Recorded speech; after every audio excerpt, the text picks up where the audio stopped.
to Charmed Life, a radio show discussing spirituality, magic, and the unconditional love of the universe. Thanks for tuning in.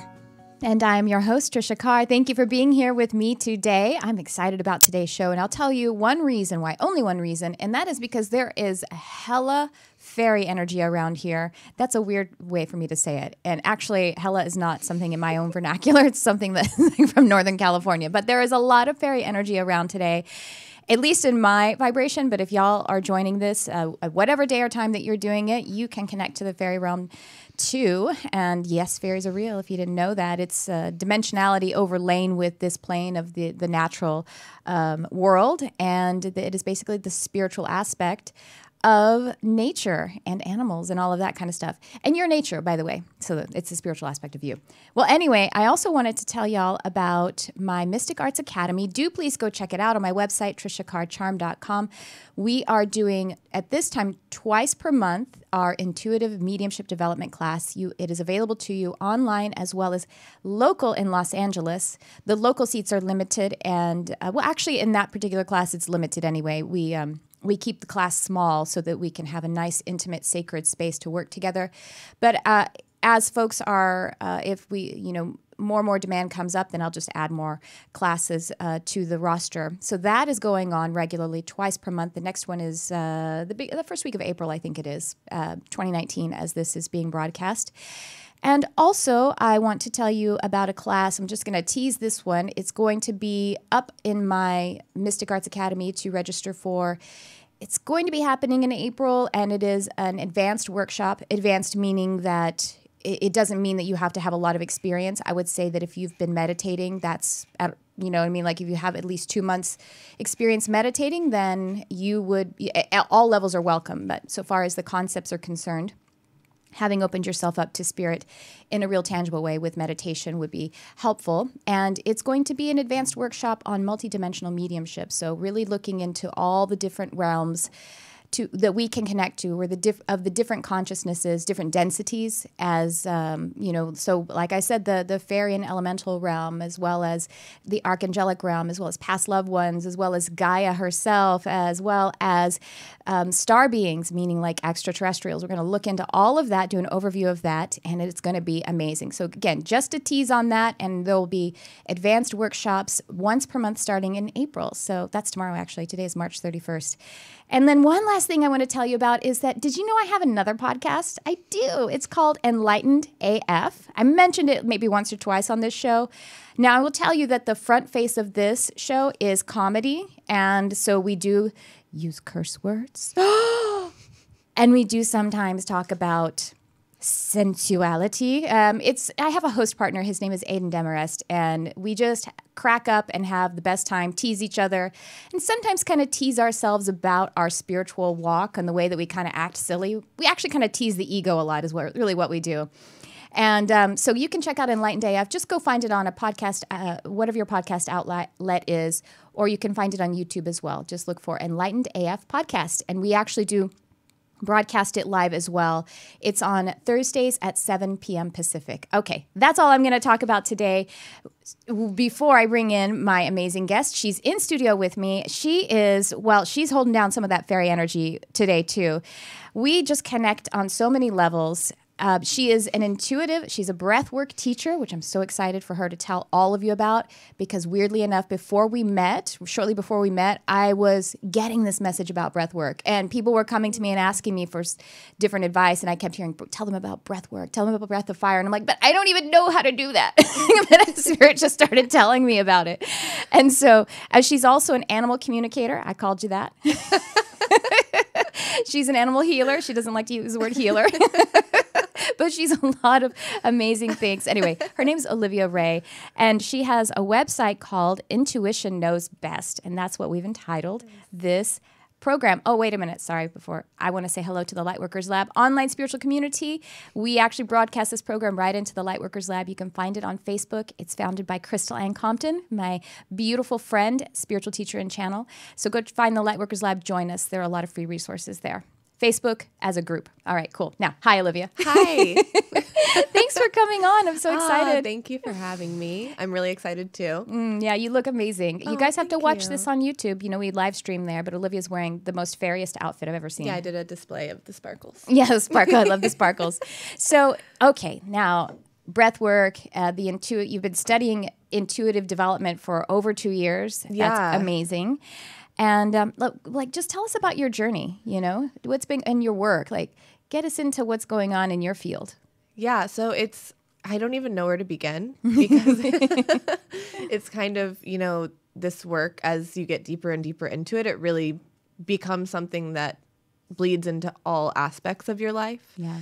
And the deeper I've gotten into it, the more I've realized that my whole life has been the training field for it. Yeah. It's just kind of understanding how the experiences that you have in your life really are leading you to what your purpose is. Mm-hmm. So as I've been, you know, in the intuitive development for about 2 years now, I've just been understanding more and more of what my own soul essence is, which allows me to really step into the things that make me passionate, which is, you know, I just launched my website, Intuition Knows Best. Yes. And that's kind of the message of it is like, I want to build a community where people are understanding the things that light them up and also following the things that light them up. I think in our society, we've kind of been shown a way of being in the world that is more about doing what other people do and following, you know, the trends that have been set out and the ways of being that have been set out.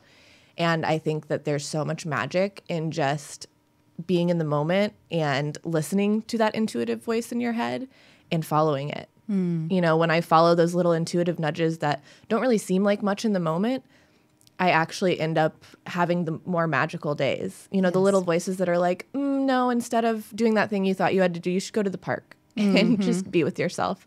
And then it opens up this whole other dimension of following myself instead of following what I perceive I should be doing. Right. So that's kind of where my journey is leading me. And the breath work has been a huge part of stepping into my own worthiness and valuing myself enough to know that the choices that I want to make and that little voice in my head that tells me what I want to do is worth listening to. So how... I just saw a fairy. Oh, good. You did? Yeah. She's like, yeah, do it. Yeah, go to the park. So how would you tell people, because I get this question a lot, how do you know the difference between the intuitive nudge and that a little intuitive, still small voice of the divine intuition or anxiety or fear? You know, you said something once that's coming to mind right now, and you said, you know, the voice in your heart, you're going to say it better than I can, but it's like the voice in your heart is quiet. So you have to really move past the fear and the anxiety, which is a lot of the meditation practice where all of that comes in, where the breath work comes in.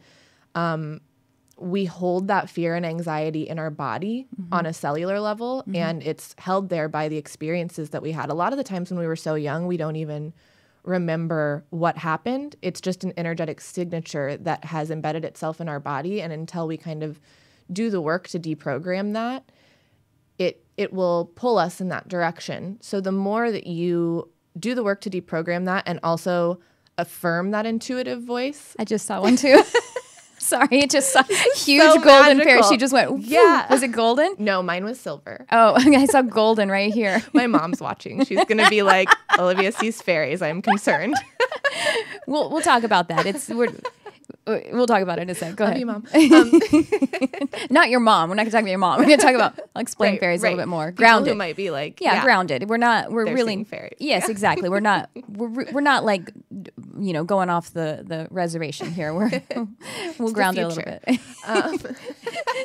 So go ahead. So it's really, I think it's working through that anxiety and that fear and having the tools that work best for you, because it's different for everyone. For me, it's really been the breath work. When I'm stuck in that fear and anxiety energy, I lay down and I do my conscious connected breathing, and I'm able to see the joy on the other side of the fear. Typically, fear comes up when we're in a place that we're going to move outside of our comfort zone, and our ego mind wants to keep us in that comfort zone. That is the comfort zone. Yeah. It's the programming, as you're saying. Yeah. It's the programming that is about putting the authority outside of yourself. Right. Yeah. Conditioning and all that. Exactly. Yeah. And so, having practices that work for you to turn yourself back within, to listen to your own authority. And also, the more that you listen to those little intuitive nudges, those quiet things that you're like, oh, I'm going to ignore that, the louder they become. And the resistance to them becomes louder and more demonstrated. And then we have patterns, and what a lot of people say, I have a block, and it's about, so we have those patterns that are created by, the reason we have patterns that are like the ones that limit us, the ones that are ego based, are because our soul or our spirit is really trying to show us the structure that is no longer serving us. So the house has to become more solid in order for you to recognize there's a door to it. Exactly. Yeah. And that native land is what I like to call it. That's what the meditation or the breath work and the devotional practice and everything, it's having you in your own essence so that you can find that still small voice of the heart, of the true essence, or as Penny Pierce calls it, your home frequency. I was going to say that. You are? Exactly. Amazing, yeah. Yeah, exactly. And, the home frequency feels good once you're That's able what to it access is. it. Yes. Yeah. Or as Bashar calls it, the highest excitement. Yeah. That's that excited feeling or that joyful feeling, bliss, peace, whatever. All of those emotions are just the natural symptom of being in alignment with your higher self or your soul or, your true essence. Yeah. And even, in that place, because we're human and we're going to experience things that, we might label as bad, like things happen in our lives. But when we're in that home frequency, we're able to have the elevated perspective of understanding that everything in our life is happening for a reason. And the more you find that home frequency, I think the more you're able to find that elevated perspective as well. Like this is coming up. For me, I had my dog, who was my best friend, pass away 3 months ago. And it was super unexpected and kind of just shocked me and blew my world open a little bit. And I was able, because I've been doing this practice and this work, I was able, and the breath work, I mean, again, I'll give so much credit to the breath work because it helped me move through so much.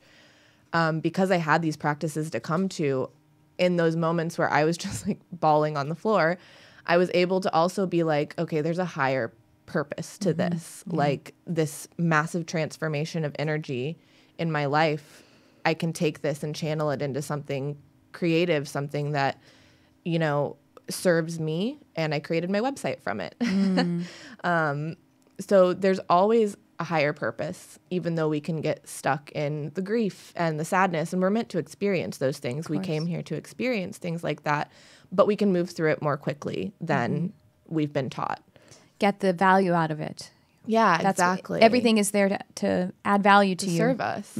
Even, the things that happen that might seem bad, it's just in our lives because it's helping us find our highest learning, which as human beings on this planet, we're just here to learn. Right. And we have kind of been taught through our society to label everything and judge everything and place so much, negative or positive associations on things. Competition. If we can step back from that and just be like, okay, what is this in my life for? And what is it? What is the energy of it? And what is it trying to teach me with that energy? What is the learning on the other side of this? And when you can see that learning on the other side, it kind of gives you a motivation to work towards. And then you use the tools that you've developed through your own path, because everyone's different. What kind of tools? I mean, so are there any practical tips? Obviously, we're talking about meditation. So how did you start your meditation practice? That's a great question, because I don't really know. Yeah, I saw you go, I don't know. It's just like, I started my spiritual journey with crystals. And, I was having this discussion with someone the other day. For a long time, I was doing a lot of things that were spiritual bypassing. Okay. But it got me to where I am now. Let's explain spiritual bypassing, because some folks may not know what that is. Do you? I don't have a specific definition for it. I just know that for me in the beginning, I loved crystals, and I was really drawn to like sound baths and things like that, but I wasn't going deep. So spiritual bypassing, or bypassing in general, because we tend to use it in the consciousness community. It's obviously applicable because of the topics we're talking about. But bypassing is essentially using some kind of tool in an inaccurate way to bypass doing your own inner work. Right. And so if we're talking about in the context of spiritual concepts or higher consciousness, then we use a spiritual concept to bypass our responsibility or doing our own inner work. What just came to mind as an example is I teach on chakras and, or something like that. And in the lesson about the sacral chakra, we're talking about sensuality and sexuality, feeling, self-gratification. Those are a lot of the concerns and the kinds of energy that the sacral chakra manages. There's more to it, creativity and stuff like that as well. But in the teaching about, we need to embrace our biological and spiritual need for sensuality, sexuality, and self-gratification. Yeah. Someone could take that and then cheat on their partner, you know what I mean, and be dishonest because, I'm just following my sensuality and I really needed that. But that's a spiritual bypass because my sacral chakra really needs to open and it's not my fault. Or even something like, I think maybe we're twin flames or soulmates or something like that. They use a real concept, but they use it in a way that actually has them bypass something. Serving their ego. Yes, and it's not a holistic experience. Yeah. So yes, of course, there is self-gratification, there is sexuality, spirituality, or sensuality in having a really, following an expression of lust and passion. But if it is actually bypassing the concerns you have in a committed relationship, then it's not a holistic experience of sensuality or sexuality. Right. And in that example, it's why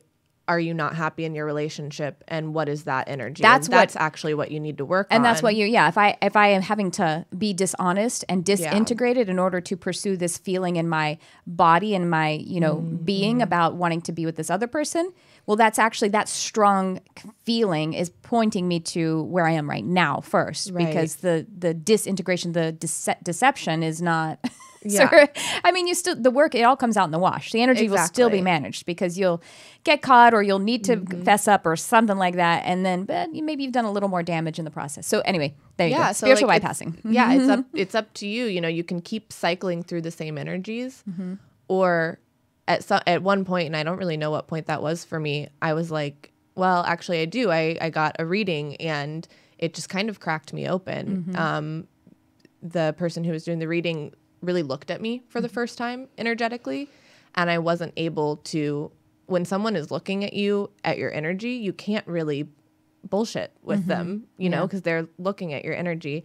And I had to let go of a whole lot of unconsciousness around all of the stuff that I had been avoiding. And that was kind of the beginning of my true spiritual path.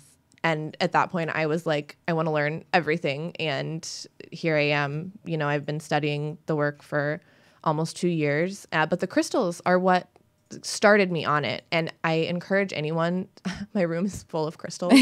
And if you're drawn to crystals and you don't know anything about this, go to a crystal shop and just buy a couple crystals that call to you. It can be the little tiny, I started with a bunch of little tiny tumbled stones. Yeah, they don't have, size actually doesn't matter as far as concerns the energy of those minerals, because we actually use the tiniest little, almost microscopic chips of quartz crystal in all of our electronics.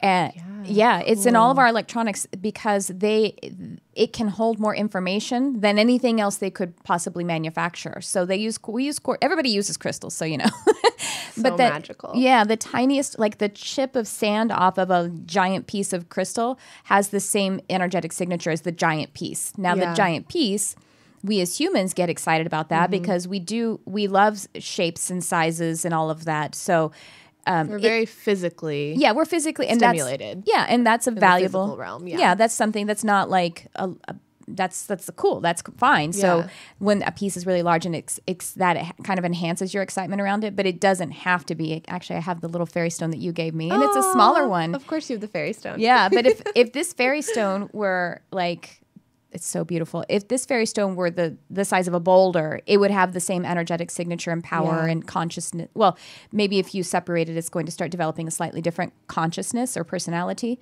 but it has the same energy and strength. So anyway, go ahead with small pieces of... That was perfect, yeah. And you most likely won't be aware of what the crystals are doing for you in the beginning, but like you're saying, they have this energetic signature, and as you get deeper into your spiritual practice, your sensitivity builds.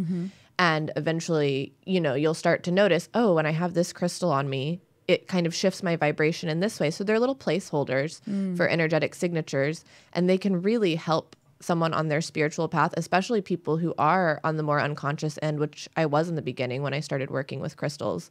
They are kind of always working with you to reprogram your subtle energy bodies. And for me, that was the beginning. Have you taken a class or anything like that? Or are you self-taught? Not on crystals. Me neither, I had a friend who was like, here, hold this. Look at it, and what does it make you feel? And talk to it. And I was like, oh, yeah, you can do that. Actually, it's so talk simple. To it. Yes. Yeah. I actually, what I like to do, I haven't taken a specific class, and it's kind of like you start to remember the names of them, and that's all great and everything. But I actually like being a bit ignorant as I go into, because I will. Well, for one example, as I was developing the curriculum for my Meet Your Nature Elemental Guides class, and I was like, okay, I want to go with each of the elemental realms and communicate with them and ask them what should go in this. And so I was like, okay, what crystal or crystals? And I went and I have a bunch, you know what I mean? Like they're all there, and some I give away to people, and then some just saying like, I'm ready to be used. And so I went and picked one. I didn't know the name of it even. And I started working with it, and I kind of like did the first bit channeling from gnomes about what we could talk about in that particular part of the program. And then I went and looked up. I had to Google it and everything. And it was, and now I know it really well. I just gave you a piece of it. It was aventurine. So and the thing that I Googled, I was like, okay, it's aventurine. The very first, like someone's little blog about it, they said, helps you to connect and communicate with the elemental realms. Of course. And I was like, and so that, had I already known that, then I would have missed that experience of recognizing that. So anyway, just so you know, you don't have to know anything about crystals. I think that is so important as you're on your spiritual path. And that's kind of what I want to build with my website, Intuition Knows Best. Don't place so much value on what other people have said. We'll see like an animal that jumps out at us, and we'll like look up the spiritual meaning of it. But allow that to be a jumping off point for you and what you feel about it. I want to encourage people to like take a moment in that time that you're like, whoa, that animal just like jumped out, and I feel like it's sending me a sign. Don't jump on Google and look up what it means to other people. Be with yourself and ask your spirit, what is this communicating to me? Like, what is this spirit animal or this crystal that's speaking to me in this moment, trying to hold space for me so that I can come into higher recognition of myself. And when you do use the tool, and like you say, if you're with yourself first, or even a dream, if you have a dream, write it down first, feel into it. And then if you use a reference again, when I look up a dream symbol, I kind of even skim. If I'm reading through a symbol, I skim through. I'm like, nope. Oh, that is starting to resonate a little bit as to what this means to me. And then I actually put it away because I just allow the resonance of whatever started with that explanation of the symbol to make it unfold what it really means to me. Yeah. Same thing with working with a practitioner. You know what I mean? Like their job is really to hold space to have you recognize it. Because you won't recognize it if you don't recognize it. You know what I mean? Yeah, like even if I said the exact right thing, it's not going. If you don't recognize it, it won't happen. If you're not ready for it, it's not going to. That's something that I've learned too. I'll hear things multiple times, and until I'm ready to really integrate it into my own experience, it doesn't stick. Yeah. And that's kind of, the whole power of really leaning into your intuitive space and starting to shift your perspective to what other people are perceiving and instead to within to what you're perceiving and why you're perceiving it that way. And it really starts to make life, like my friends would say, I probably use magical more than the word magical more than anyone that I know. And it's because I've kind of shifted the perspective of my life in a way that I let things be magical, just little things throughout my day. And for me, it's made life a lot more enjoyable. That's the whole point, right? Yeah. The reason we want to do anything. Little things. Is because, how does Abraham Hicks, she always says, the reason that you want the things that you want is because you believe that you will feel better by the having of them. So feel better now. Exactly. Then you've already completed the whole manifestation process. And just know that everything in your reality in this moment is there because it's leading you to where it's leading you to where you're going and where you already are. Yeah, sorry, I got distracted by my earbud falling out. I don't know what I was saying. No, I think you did it. So let's talk about breath work then. Oh, yeah. Like, how would you explain this to people? I haven't actually taken one of your classes yet. I know, I'm I've excited started, for you. in my own practice, my own meditation, I've started just using some techniques, either ones that are my own intuitive, like, guidance system showing me. I've looked up a few. I've heard about a few just incidentally. Yeah. But talk about that. So there's so many different forms of breath work, and it's an ancient practice, like going back to India. And honestly, I'm not super familiar with the yogic principles of breath work. You know, I've done them in yoga classes, but I'm not trained in that. The breath work that I utilize is a form of breath work called holotropic breathing. And it was originated, there's lots of speculation on when it originated, but Stanislav Grof, he was a huge pioneer of this, as well as Judith Kravitz, and she does a form that's called Transformational Breathwork. And what it basically is it's conscious connected breathing. So it's a 2-part breath into the belly and into the chest. And as you do this, you're shifting the energy in your body, and you're moving from this lower energy space where we tend to store the more dense physical emotions into the higher energy space. So when you do this with a trained practitioner, the practitioner is able to tell you the places that you're holding your breath, what that might indicate, and also able to just give you little cues to shift into breathing more deeply into those places where we tend to hold our breath. Breath is like life force, right? So the more that you breathe it in, the more life force you have. And most of us are walking around holding our breath all the time. Oh my gosh. Like when's the last, seriously, if you're watching this episode, just like pay attention, like is your stomach sucked in? My stomach, I'm not breathing right now. And like, it's like, just take a moment and take like deep breath all the way down into the pelvic floor, all the way up into the chest, into the throat, out through the top of the head. And just that one breath is able to shift your reality. So imagine laying down for 25 minutes and doing nothing but breathing. You're giving this really beautiful sacred space to yourself to just commit to shifting your energy.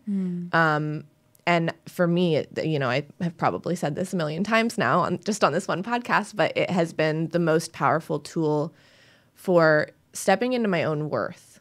I think that in our society, again, we're told to place our worth outside of ourselves and compare it to other people, especially women.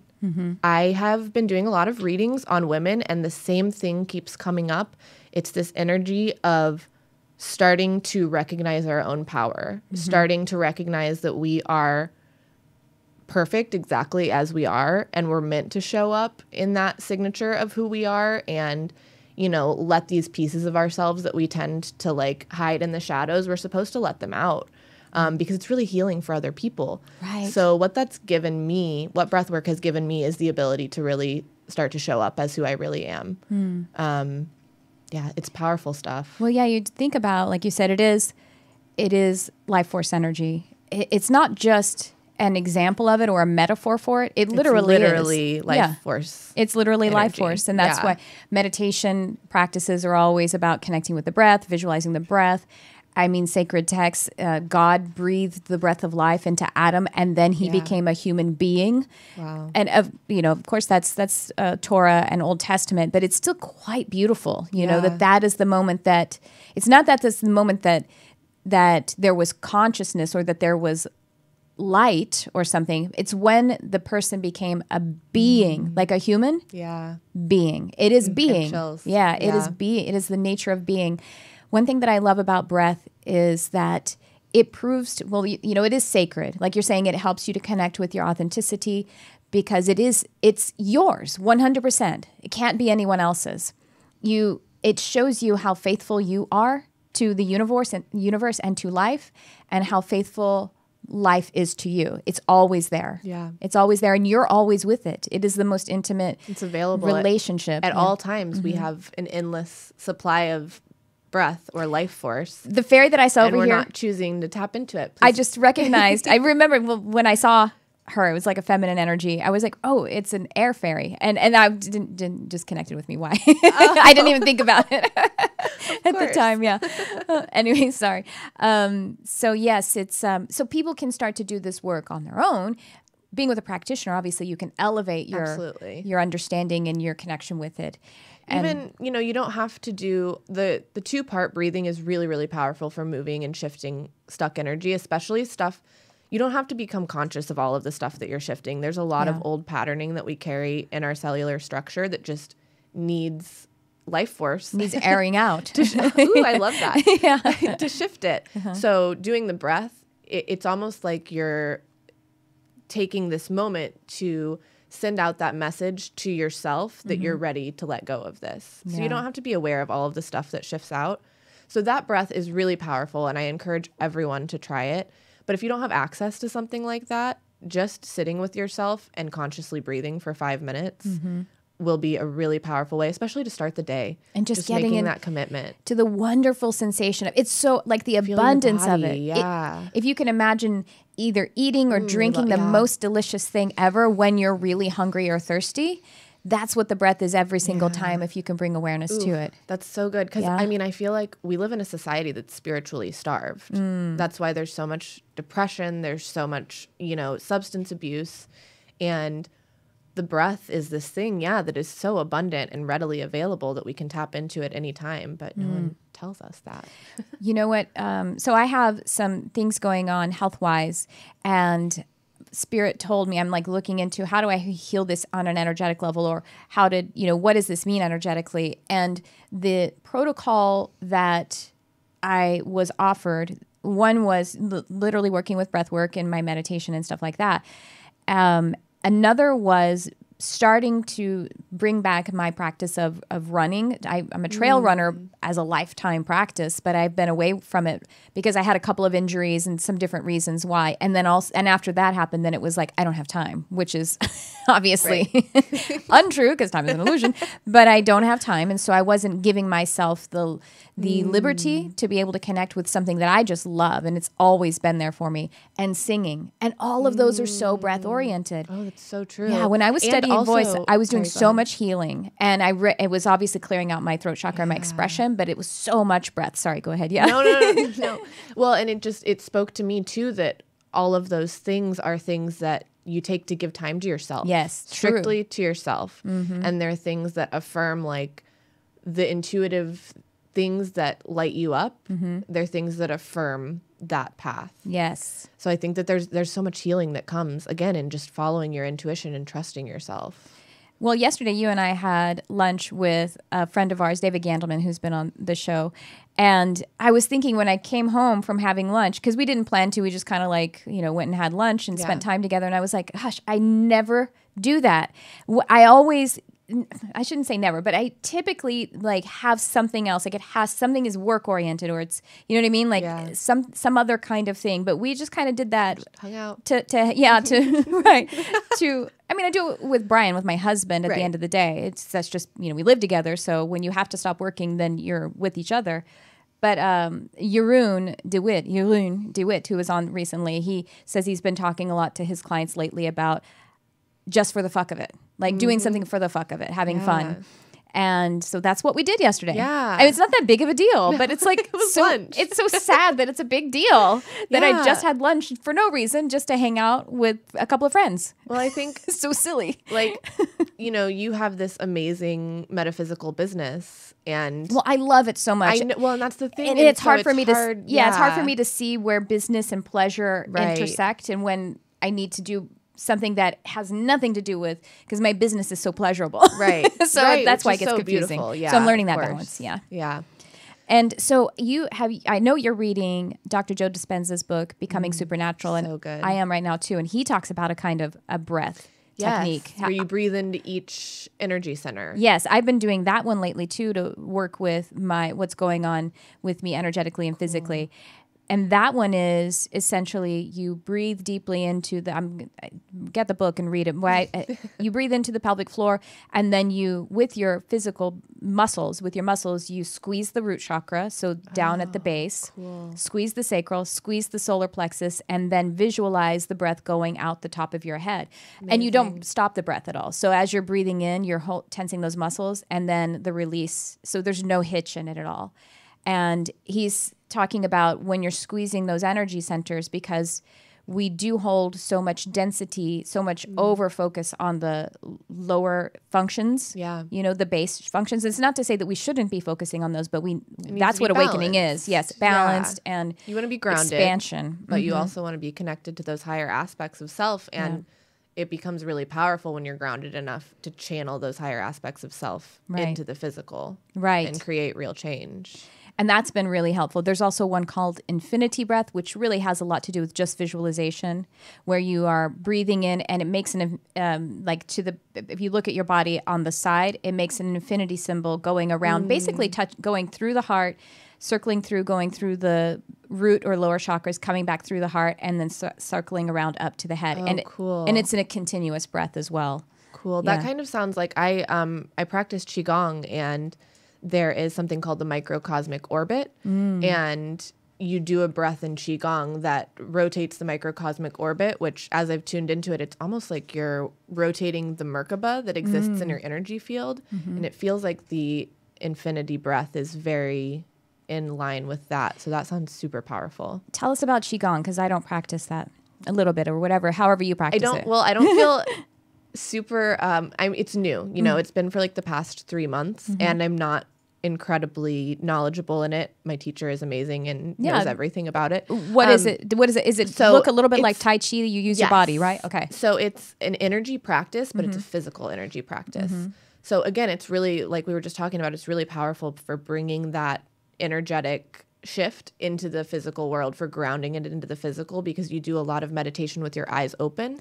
Oh, cool. So you're connecting to the physical, but you're above the physical. Right. So it's a powerful So it's practice. expansion. Because if we're connected to the physical and also meta, we're above the physical, then that is literally expansion. Yeah. That's the thing that I think is a message that where we are in the kind of moving in the spiritual community or the higher consciousness community, because as folks start to open up to it and they do start to maybe use some spiritual bypassing, and that's a phase, and it's so normal. It's so normal, and it gets you to where you need you're going. They're coping mechanisms when you're using like some spiritual bypassing or bypassing in any way. Again, you could use a political concept to bypass some inner work, and you know what I mean, like even if you're not in that kind of higher consciousness specific kind of seeking.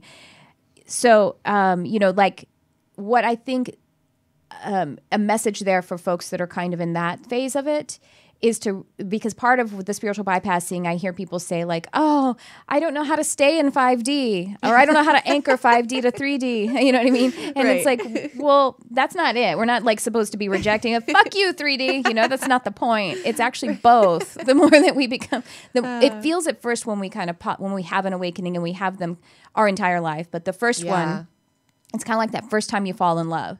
And it's actually a little scary, and it's a little exciting, and you don't know what to do about it, and what if it ends, and not, you know what I mean? Yeah, you all grip that on stuff so tight. Yeah, it literally is, because falling in love for the first time is an awakening. You're awakening in the heart chakra in a new way. You're also awakening in all of the sacral and all of that too.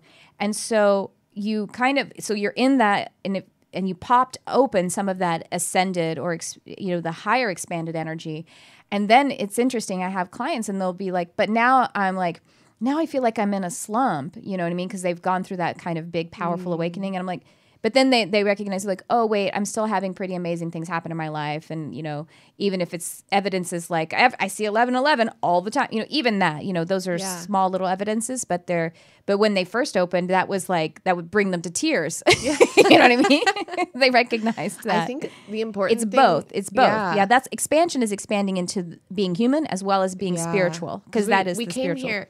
Yeah, I think that there's so much, especially in like the super woo-woo spiritual crowd. And I experienced this.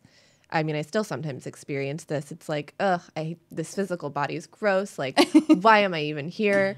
But we chose to be here on this planet for a really special reason. Like the place that we're in right now as a collective society is so cool, because people are awakening and we're shifting, and people are more open to these concepts than they've ever been. And even if they're not open to the concepts, they're still kind of interested. Yes. They're like, Curious. This girl's crazy, but I'm just gonna listen a little bit it longer. feels, her weirdness feels good to me. There's truth. Yeah, there's truth in it. There's truth in someone saying, hey, that voice in your head that you ignore, that's your truth, and you're meant to follow it. And like, I just want to give people the freedom to follow their truth, really. And I remember that was like pre-awakening experiences for me, like hearing someone talk about their experiences with spirit and everything, and just like listening to them and being like, wow, she's saying crazy things, but she's not crazy. Yeah. What does that mean? And I remember literally saying, what do I know? Energy can neither be created nor destroyed. And maybe that person has a sensitivity that I don't have. I was just like going, I don't want to have this sensitivity. And I had this filter on it because I put those filters on when I was little. Yeah. And so anyway, that's the thing is like, again, that holding that authentic home frequency for someone, for yourself, then someone just feels it. Which activates other people to feel it for themselves. That is how literal energy is. Yeah. If we are able to be really authentically ourselves, it's an offering to someone else, because energy is like, it's like a sea, you know what I mean? Like if you swim past someone that's peed, you're going to feel that warmth. Which, on this note, I want to say it's really easy to talk about being in your home frequency and authentic truth, but I have days all the time that I don't know what my authentic truth is, and I have to do a lot of work to move past all the things. It's like, where is it? Is it over there? Yeah, I'm like, wait, I had it last night. Where did it go? Yeah. And there's things that we've taken on, and we have to really look at them. And once we look at them, they start to shift. But the more that we avoid them, the louder and more persistent they become. So I just want to also on the same note of being like, just be yourself. I want to acknowledge that it's not as simple as that, and it is as simple as that. It is. At the same time. The hardest thing is for us to allow things to be simple, because it is simple. So true. But we have all of this complexity built up about what it means to stay alive. I mean, because that's what the ego at its most basic function and healthy function is, just to keep us physically alive and to activate a survival mechanism, you know what I mean? Like a physical survival mechanism. That's all cool and good. And it is a part of our spiritual purpose. It's a main part of our spiritual purpose, because evidence of the fact that we are here. Right. You know what I mean? Like, that's the deal. But it's when it's all of the things that are bloated that are attached to that, which aren't true. You know what I mean? Like getting a parking space is not attached to your survival, right? But sometimes guys will punch each other out for that. Yeah, but and then there's the irrational anger, which comes in so many people's lives. Irrational anger, irrational fear, and it's really just trying to point you within to the cause of that, so that you can release it and feel free. Just look at it and let it be what it is, and understand that it is expressing itself in your reality, because there's meaning to it, and it's meaning that applies specifically to your life. So that's when it comes back to you can't really place those instances outside of yourself, because then it gets confusing. You're like, oh, but when it happened to this person, this is what they experienced, and none of that matters. It's about what you experience from that emotion and where it's trying to lead you. So it's great to have spiritual people who you trust, that you can look to as maybe a little bit of guidance and just an example of how to get there, and take their tools, I think, is the best thing you can do. Well, from they spiritual themselves teachers. are tools. Absolutely. Having spiritual teachers in the form of a book or a podcast or having a session or something like that. Yeah. So take their tools. Sorry, I didn't interrupt. No, that's perfect. Yeah, take their tools and make them your own. Yes, exactly. We don't figure out what works for you. We don't try to. I mean, because that's something that I did my entire life. Because you have to go to school and be there for 8 hours a day. Yeah. And I do things the way other people do. We're taught that if you adhere to this structure of how to be, the better you adhere, the better grades you get. The more validated you are, and then the you more will you're survive. Able to conform. Conformity is survival, and that is such bullshit. It's not true. I get really passionate about this topic specifically. But I want to give people the freedom. It is time to break free of those programs of constriction and thinking that what it used to be is what it always will be. None of that exists anymore. We're in this, the 5D terminology. What it really means to me is that we can create whatever we want. Well, we're supposed to create what we want in the true divine sense of that wanting, again, with the heart's voice, the still small spirit of God or the universe or whatever, that is your home frequency, your authentic experience. I always talk about the seed information. I like to say I'm a teacher of nature and spirit. You know, I teach because those are the same. Nature is spirit, is nature, is spirit, is nature, is spirit. Yeah. And we are natural, and being what we may call more spiritual or whatever is just being more natural. Right. And so I talk about it as the seed information. The information inside a seed is non-physical. It's just a code. It's an essence. It's spirit. And it actually is what becomes form. And it makes a sprout that is so tender that it becomes eventually strong enough to break a hard shell of a seed and to move through the soil. And then the soil, it's sending out its own energy by feeling into its own seed information, its own energy more and more. It sends that signal out, and then the soil, the universe, the ecosystem starts to bring it what it needs.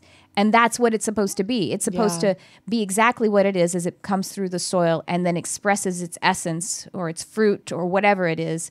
That then serves the ecosystem. One time when I was trying to decide how to shift my diet and everything, and so I was meditating, I was like, what diet system should I look? I was asking my guides, what system out there should I look at for my diet? And very gently, guidance said to me, does the bear ask the tree how it should eat? No, the bear asks the bear. Oh, that's beautiful. Yeah. I went on a thing for a while. No, I love it when you go on things.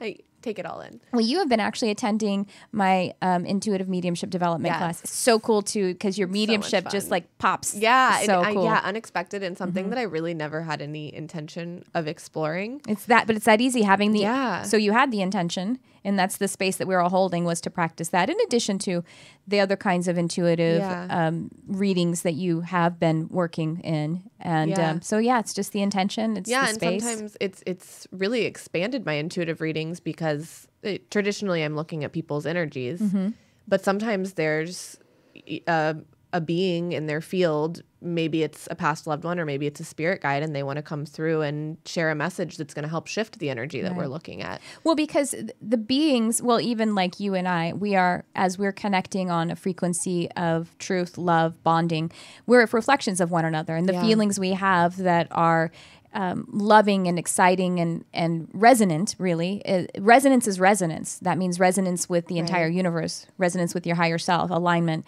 And so the beings that are in other kinds of formations of energy, where it's a different dimension or whatever, is a reflection of them. So you're looking at their energy. It's very natural to then communicate with an example of it in the way of a person or a consciousness that is, that's what I love about it, because I'm here banging around trying to talk to people. And so I'd like to bang around and talk to other realms too. Why not? Why not? Yeah. It's all available to us. Exactly. And then, so you are doing your breath work in person here in Los Angeles. She's actually going to do a class at my studio, at least really soon. And I hope regularly too. Is it something that can be offered distance-wise, remote-wise? It can. My one-on-one sessions I offer remotely, which is on my website. Okay. And I actually find it's almost more powerful to do one-on-ones remotely, because I'm doing energy work with the person's higher self as they're doing the breath work. Right. And when I'm doing that remotely, the energy work is more powerful because I'm not as connected to their physical experience. Yes. There's always something to, I like both working with students or clients in person as well as remotely. You just find some different aspect to enhance, and it works out. So cool. We'll be able to do that. We'll be able to offer your class to online participants too, when you're ready or whatever. Yeah. So I hadn't thought about, I don't know. Yeah. Well, yeah. Okay. I hadn't thought about a group. Teasing. Yeah. Because I have a lot of online students. Yeah. That's typically, one-on-ones are always available, and one-on-one in person is great too, because then I'm able to work with people more on the physical aspect of where the breath is going and where it's blocked. And, I also want to say, your ability to take in breath really represents your ability to take in the positive in life. Yes, to live. So the more that you're willing to just like fill your belly up, like notice, are you resistant to filling your belly up? Because we're taught, especially as women, to suck our bellies in, flat tummies, like Don't let your belly stick out. And like, how resistant are you to just like filling your belly with air and letting it, you know, be, I don't know if you can see my belly right now, but letting it stick out. And that really represents your willingness to breathe in the good in life. On the exhale, the more that you push that exhale, it's representing how you handle negativity in your life. If you are like pushing the exhale and forcing that exhale away, it kind of is symbolic to how you push negativity away instead of just like letting it fall away gently, which is what I encourage people to do with the breath. Just let it fall out. Oh my gosh, that is brilliant, because I did an episode of probably a couple months back, maybe longer, about using how we actually use negative energy to manifest. And so when I say negative, I don't mean like evil or bad. It's not a judgment. I mean more on the so far as physics is concerned. There are negatively charged energy. There's energy is negatively charged and positively charged, and there's also neutral energy, and that is a perfect model of what the breath is too. Because the breath is so the breath is two parts, right? It's expansion and it's contraction, right? But it's not just two parts. It's actually three, because the apex, the expansion, and then right before the breath is released, that's kind of like a full gratitude, abundant feeling. Yeah. And then on the release, and that apex, that's a neutral place of being able to start to manifest something new and to receive, you know what I mean? Like and that's how energy actually expresses too. So negative energy, we don't really have to think about using negative energy to manifest. And I think sometimes that's what we actually do. We think negative energy is what disintegrates. It like pulls things apart.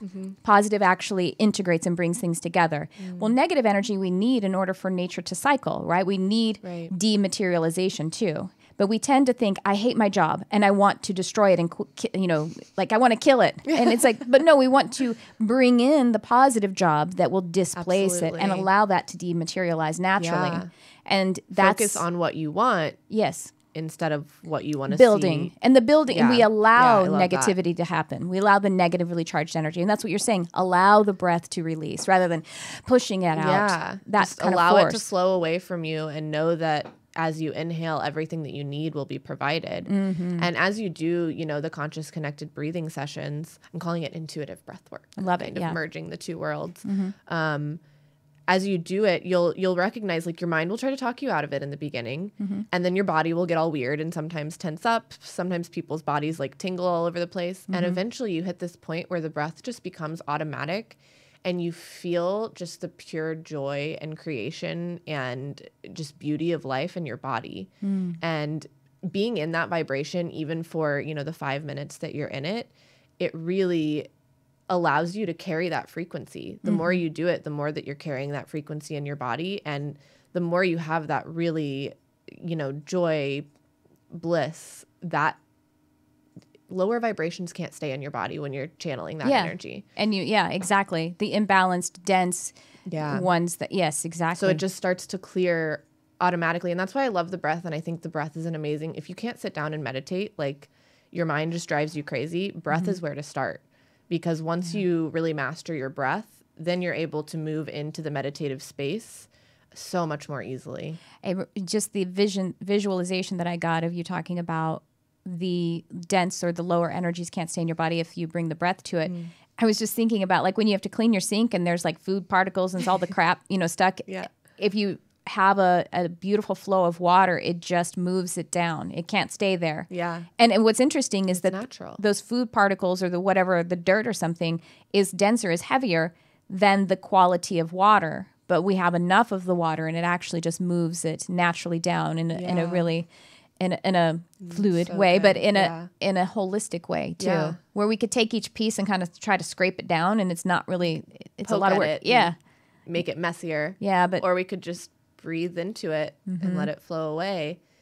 And that's kind of like the nature of our beings. We're not meant to hold on to all the dense stuff. Right. But we were kind of born into a society that didn't give us the tools to release the densities. Yeah. And on top of that, also kind of throws more densities at us in the form of food and media, and there's so much stimulation in our society that it's really hard. Distraction. I don't want to use the word hard. Yeah, it's really distracting and becomes confusing and we don't have the tools to come to that home frequency that we've been talking about. Right. Which is why I love the breath so much, because I think it is the most simple way to start understanding your home frequency. And there's no confusion about it. It just breathe. Just lay down and breathe. Yeah, everyone has it. Yeah. Yeah. And if you available don't, to everyone. then you've moved on, and that's fine too. Yeah.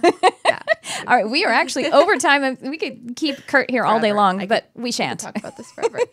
All right, so Olivia, tell everyone how they can connect with you, and you're offering one-on-one services. Yeah. Yes. Yes. So I'm at OCreator on Instagram. And my website just launched. It's Intuition Knows Best. I'm going to have a blog on there soon, but it's not up yet. So stay tuned. And yeah, this is my first podcast. Do I tell them anything else? I think you told us a lot, and it's amazing. Okay, cool. They can find you on Intuition Knows Best. And if you come to some of my classes, she is usually there as well.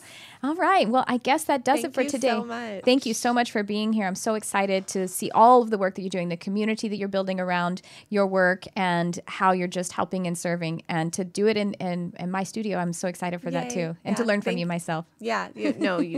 Thank you so much. And I'm learning immensely from you. Actually, I have to say that the way that we met was at a horse. I can't believe we didn't talk about that. At a horse sanctuary called Sapphire, Saffyre. It's in Southern California, but go check it out.